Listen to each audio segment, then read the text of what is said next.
47তম প্রতিষ্ঠা বার্ষিকী বিএনপির। তো আমি তো আজকে প্রথম আসিনি, 32 বছর ধরেই আসতেছি। মাঝখানে কিছুদিন আসতে পারিনি স্বৈরাচারদের কারণে।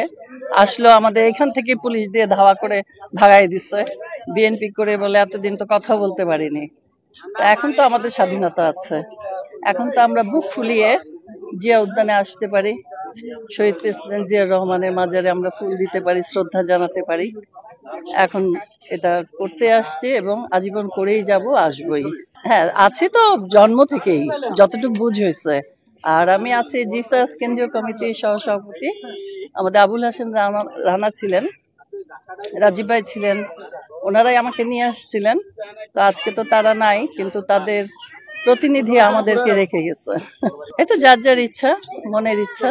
অনেকেই করে, শুধু আমি একা করি না। অভিনয় করলেই যে রাজনীতি করা যাবে না তা তো না। রাজনীতি একটা, অভিনয় একটা।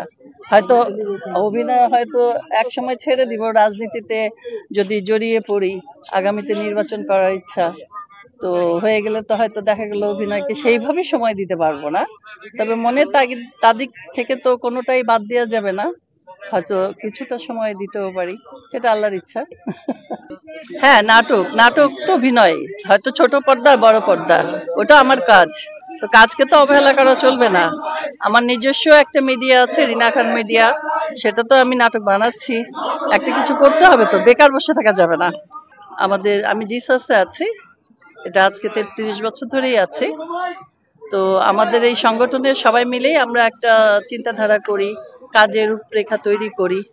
তো সেটা আমাদের ইভা আসুক, আমাদের সভাপতি আসুক, আর আছে আমাদের সম্পাদক আছে, জাহাঙ্গীর ভাই আছে, ওনারাও কিছু বলবে এই সম্বন্ধে।